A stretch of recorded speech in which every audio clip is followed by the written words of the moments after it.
বাবা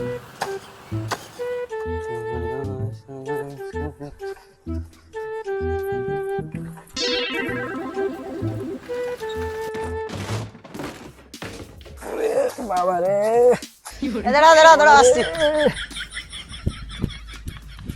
উঠো উঠো উঠো উঠো উঠো উঠো উঠো। দেশের যে অবস্থা, মেম্বার দেখে বলো, রাস্তা তো ঠিক করবে না। আজকে মানুষ ডাকবো, চলো। রাস্তা আজও ঠিক হলো না, মিছিল বক্তব্য সব দিবে আছে, বড় বড় বক্তব্য। আজকে যাবো, অবজেকশন আজকে জানাবো। মেম্বার দেখে দেখে নেবো, বড় বড় বাঘ দিবে আর দিবে, মিছিল করবে, রাস্তা করে দেবে না, বাড়ি উঠছে না রাস্তা।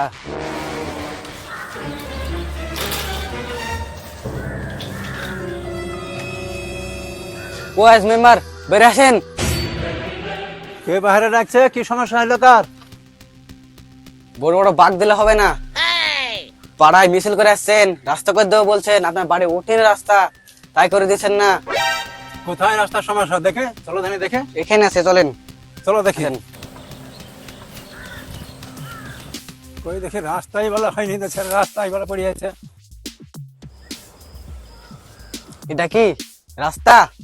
এই তো সামান্য রাস্তা। সামনে এটা তো ঠিক আছে না, এটা নদী হয়ে গেছে। নদী হয়েছে তো, ইয়ার কোনো অসুবিধা হবে না। নদীর মধ্যে বয়ে পানি উঠে উঠবে। সামনে লোকসভা ভোটে জিতে দিবেন আমাদের, আমরা নতুন ক্যাবিনেট হয়েছি। এক সপ্তাহের মধ্যে রাস্তা কমপ্লিট হয়ে যাবে। আর কোন সমস্যা আছে কি? রেল লাইন লাগবে আপনাদের? এটাই তো বক্তব্য। এলাকায় রেল লাইন লাগবে কি? না, এটা রাস্তা ঠিক করে দিলে হবে। ঠিক আছে, আপনাদের এটাই তো বক্তব্য। আমরা রেল লাইন একটা করার চেষ্টা করছি, দিয়াড়ের মাঠ দিয়ে। আমাকে একবার বিধায়ক করে পাঠানো, আমাকে কেন্দ্রে, কোনো সমস্যা থাকবে না। আপনাদের প্রতিবার তো এরকমই কথা হয়। প্রতিবার। আর আমি কোন নেতা কি করে গেছে সে কথা আমি বলবো না, আমার কথা আমি বলছি। না, কত নেতা এখানে এসে বলে গেল। আমাকে একবার পরীক্ষা করেন, একবার ভোট দেন, একবার ভোট দিয়ে আমাকে কেন্দ্রে পাঠান, আমি সব সমস্যা ভোট এরকম দিই, ভোটের পর পালিয়ে যাই। আমি পালাবার নেতা না। আমি ইলেকশন আমাকে জেতাবেন, এই এলাকায় আমি মাসের মাস আমি যে এলাকায় 7টা থানালে আমি দাঁড়িয়েছি, সেই 7টা থানাতে আমি জনগণকে দেখা করবো, রাস্তাঘাট ব্রিজ যেখানে সমস্যা সব মিটিয়ে দেবো, কোনো সমস্যা নেই। একবার আমাকে ভোট দিতাম। শুধু বড় বড় কথা, কাজের বেলায় কিছু নাই। এরা এখানে কি করছিল তো ব্যাপারটা বুঝতে হবে। তো লোকজন দেখছি, ও ভাই হ্যাঁ, কি সমস্যা? লোকজন দেখছি, এটা রাস্তা নাকি এটা আমরা চলাচল করতে আসছি না আমরা? ও এই ব্যাপার। তাহলে আমাকে ভোটটা দিয়েন, ভোটে লোকসভা ভোটে আমাকে জিতান, আমি আপনার রাস্তাঘাট সমস্ত কাজ করে দিব।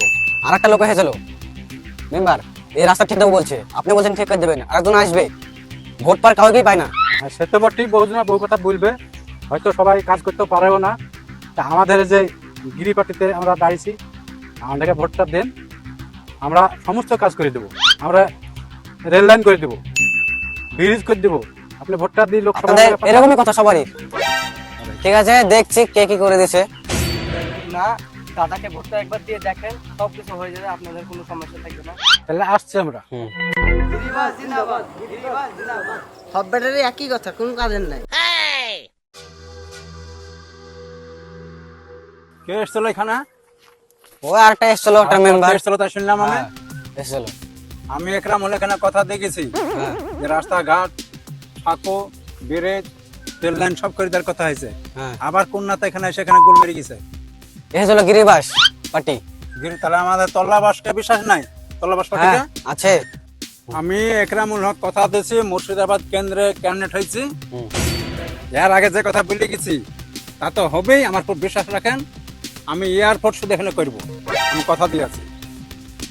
আর তো সহ্য করা গেল না, একই রকম কথা প্রতিবার, শালে দেখে মেরেই ফেলবো আজকে।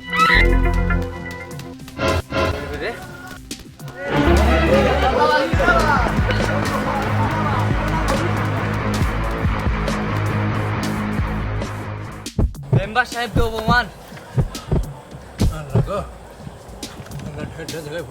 এই মুর্শিদাবাদের লোক যে এত খারাপ তাও জানা ছিল না আমার।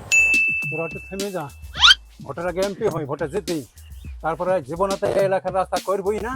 আর শালাদেরকে এমন কেস ঝাড়বো, সারা জীবন শালাদেরকে জেলে পড়তে হবে। আমি একটা ক্যান্ডিডেট মানুষ, আমাকে তাড়া করলো, হেলে গেছি, আমার দম বন্ধ হয়ে মেরে যাবো না গেছি, কম কথা।